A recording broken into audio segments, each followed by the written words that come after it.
Hello, hello, hello. Martin here with another property clinic. Yes, hashtag Ask Martin Monday. On a Monday, ask me your questions on Twitter, which is at TV Martin Roberts, and then we recycle them in a very environmentally friendly way and use them for the property clinic. Sometimes they're a little bit delayed, a few weeks after we've done the Ask Martin Monday questions, but most of them are not time sensitive, like what's my favourite pizza? That's not a change.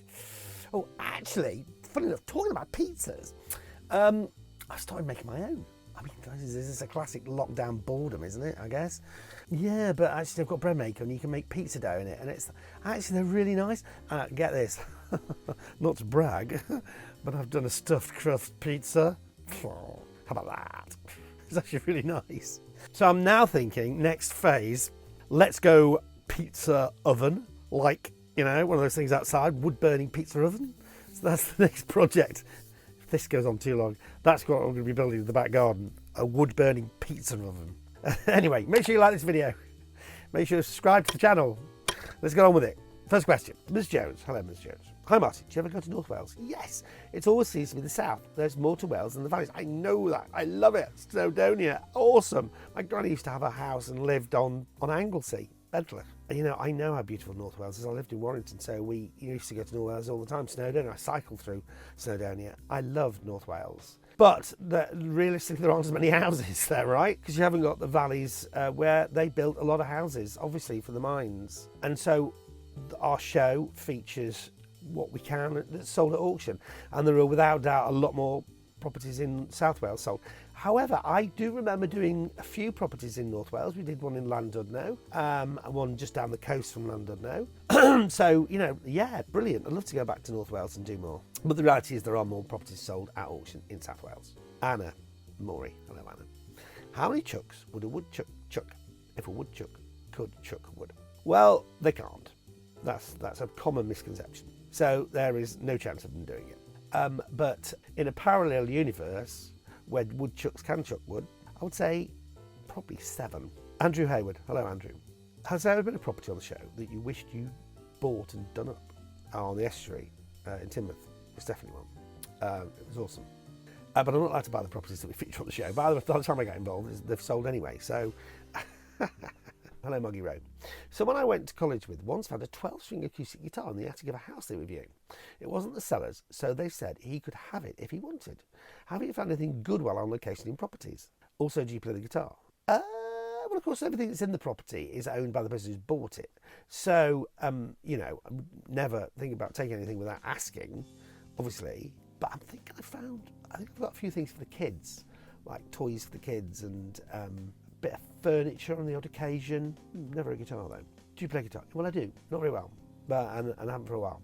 I do a mean version of Summertime Blues. I'm a gonna cause fuss, I'm a gonna cause a harm. Ding, ding, ding, ding.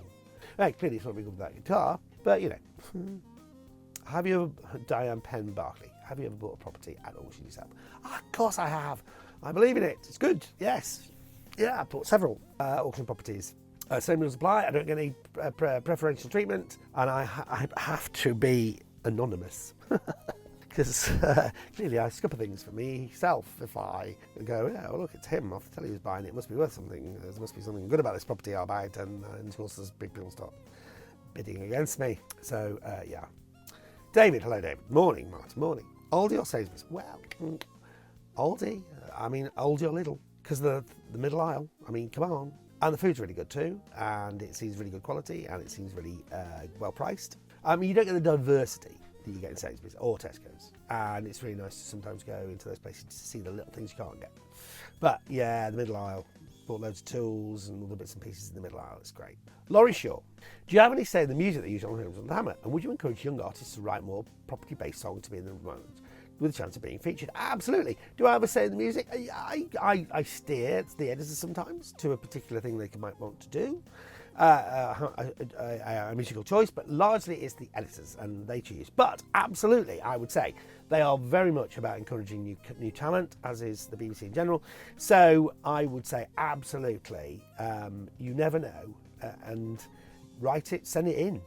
And you never know, you might be featured. That might be really cool. John Owens, hello John. Hi Martin, just wondering if you were to buy property at an auction, Do you need to pay in full, or can you put down a deposit as you would do? Yeah, okay, so at the auction you pay 10% deposit, and then you have to come up with the rest of the money within 28 days. Normally it can be less, and that's for the balance of the amount that's owing. So absolutely. But if you want to know more about auctions, don't forget I've got my auction guide, the property auction guide, which has got everything you need to know about buying at auction. So check that out if you want more information. Christopher Peacock. Hello, Christopher. Do you buy branded cereal, or are you happy to settle for the supermarket snide versions? I have you down as a Frosties man. I'll not lie. A Frosties man. Is that a good thing or a bad thing? I don't know. What is a Frosties man? Well, it's sort of close, because it's like I am actually a Crunch Nut cornflake man. And I do believe, you know, Kellogg's have nailed it on Crunch Nut cornflakes, right? Other Crunch Nut cornflakes, to my mind, just don't cut the mustard. But other cereals, I'm not so fussy about. Like, you know, I mean, Lidl do a really nice apricot shreddies. Shreddies, is that right? No, not shreddies, shredded wheat. Apricot, so it's like mini shredded wheat filled with like apricots. Yum, yum, yum.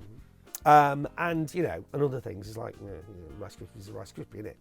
I haven't had sugar puff in ages. Oh my word, Hungry Sugar Puffs. What was that monster thing? What was he called? The honey monster, that's it. I've got to have some sugar puffs. I'm going to go to the shop now after I finish this and buy some sugar puffs. Nick Alatti. Hello, Nick. Apple crumble, ice cream or custard? Difficult one. I have to say both. Not necessarily at the same time. Obviously, that's a bit of a culinary disaster. But they both work. Apple crumble with ice cream. Custard, I do like custard a lot. You know what? I'm thinking I'm sort of 55 ice cream, 45 custard. So I have come to a sort of decision on that. Lolly Go Lightly. Hello, Lolly. Hi, Martin. Interested in your thoughts re Japanese Korean houses where toilets are separate to the rest of the bathroom. Currently, UK drive is towards integrated family toilet bathroom. Are Japanese ones more hygienic? It's interesting they do that. See, I've always been a bit of a fan of separate toilets, separate toilet bathroom. And I guess it depends on how much space you've got in the house. If you've got not a lot of space, then you need to knock them together because it creates a feeling of more space. But I think in an ideal world, you would keep them separate. I don't know about hygiene, but maybe. Liz, hi Liz. What's your go-to meal when you go out for a pub meal? Oh gosh, remember when we could do that? Favourite thing? Steak chips and peppercorn sauce with onion rings is probably that. Or I do like a traditional ploughman's, you know, a really, but mind you that varies, doesn't it? You can't guarantee a ploughman's, can you? You know, sometimes it's horrible. And then sometimes they get it right with the warm bread and the nice fresh apple and lots and lots and lots of chutney and a few varieties of cheese and ooh, washed down with a nice pint of beer. Ooh, gosh. Oh, God, I'm making myself so pub sick now.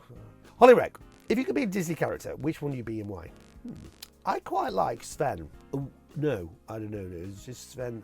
I'm thinking of Frozen here. What's the guy who is not the reindeer, who owns the reindeer?